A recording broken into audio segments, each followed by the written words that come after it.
siguiente manera.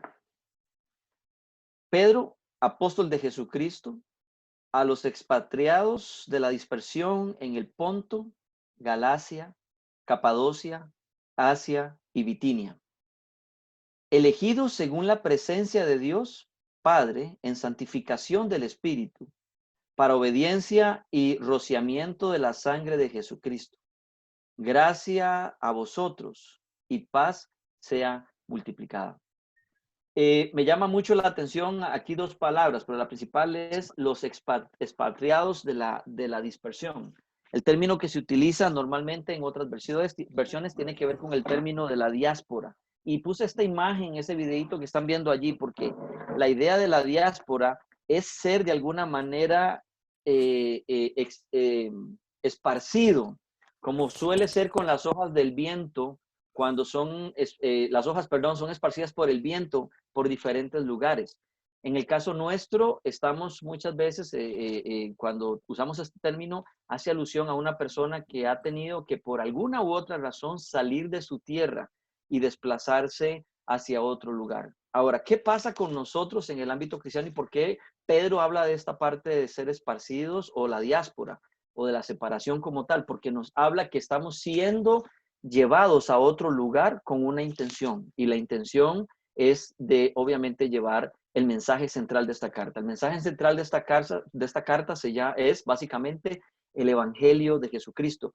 Ese es el mensaje central de la carta, es la intención de Pedro con los expatriados o bien los de la diáspora, de que presenten el mensaje del Señor donde quiera que el Señor los haya llevado. Me llama mucho la atención esto porque estamos ahorita viviendo la mayoría de nosotros en la capital. Muchos están ahorita en otros lugares, pero la mayoría está aquí en la capital. Y una de las cosas que a mí personalmente me llamó la atención cuando yo vine a vivir acá en este sector fue el hecho de que la mayoría de los que aquí viven vienen de otro lugar. Casi muchos, bueno, obviamente hay varios, pero muchos de los que tuve la oportunidad de conocer en mis primeros años aquí en la capital, era que la mayoría venía de Guanacaste y vivía aquí.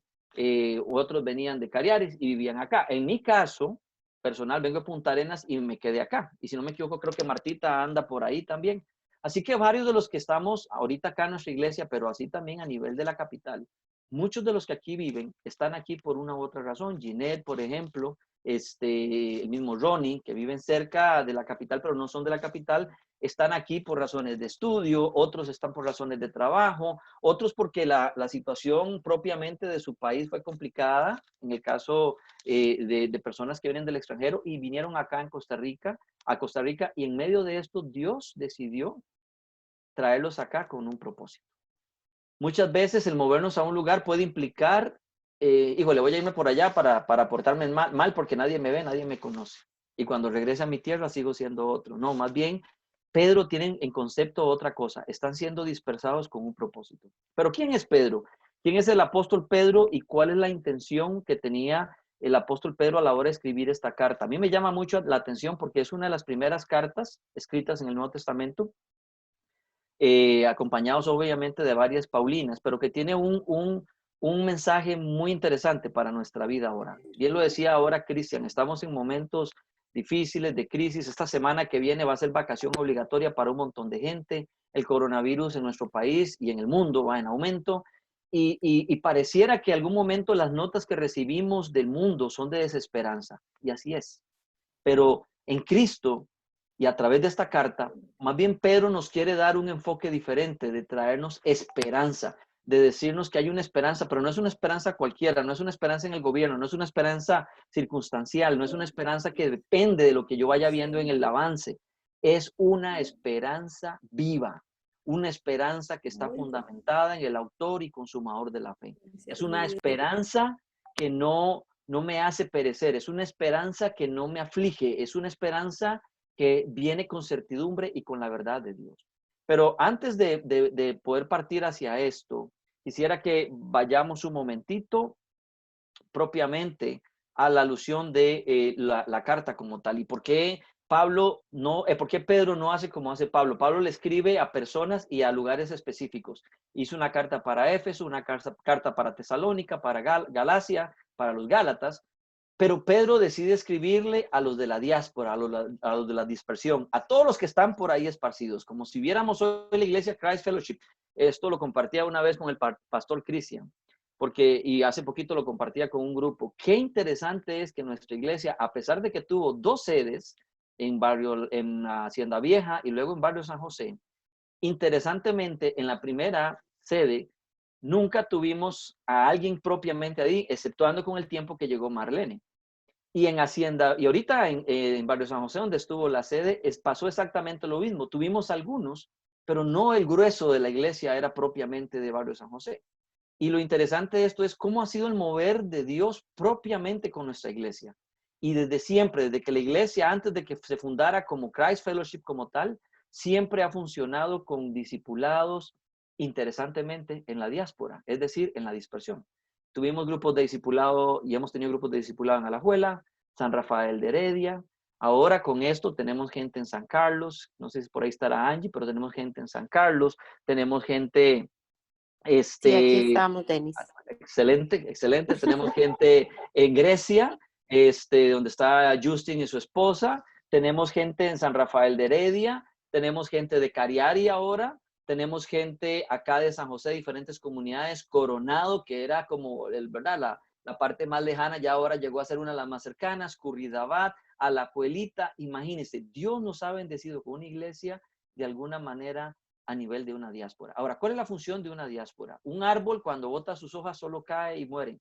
En nuestro caso es Dios enviándonos a hacer algo. Esto me recuerda algunos pasajes importantes de hechos que quiero recordar en esta tarde. Y uno de ellos es el libro de Hechos en el capítulo 8, cuando el Señor está empezando a mover a la iglesia a cumplir su voluntad. Dice la palabra del Señor que el Espíritu lleva a un hombre llamado Felipe que va a hablar con una persona que no es judía, un etíope, que viene leyendo Isaías capítulo 53, y ahí viene la primera manera de un discípulo evangelizar a alguien que no está dentro del gremio judío, y les muestra el mensaje de salvación. Sin embargo, antes de este pasaje, interesantemente, cuando están todos los discípulos del Señor en el aposento alto esperando la promesa del Espíritu Santo, dice la palabra del Señor que cuando aparecieron en sus cabezas como lenguas de fuego, empezó el apóstol Pedro, poniéndose de pie, dice la Escritura, comenzó a predicar el mensaje de Jesucristo.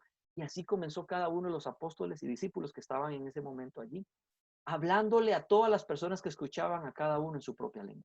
Así que Pedro comienza a llevar un mensaje grande, y es interesante porque es la manera en que Dios trabaja con nosotros.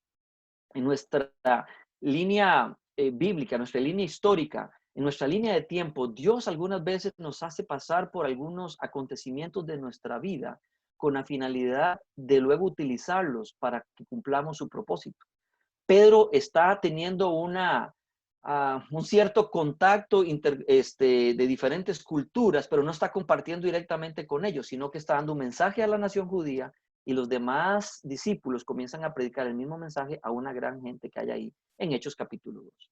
Esto va a empezar a suceder de diversas maneras, pero Dios tiene que empezar a cambiar de alguna forma la mentalidad de Pedro, y es como la que quiere cambiar la de nosotros. Puse este mapa que ustedes tienen ahí porque quiero dar un ejemplo con relación a la diáspora. A veces creemos de que cuando la Biblia nos habla de algunos lugares ya no existen. A veces sí, a veces no. A veces no existen por juicio de Dios o porque les han cambiado ya el nombre, pero siempre han existido, solo que con otro nombre.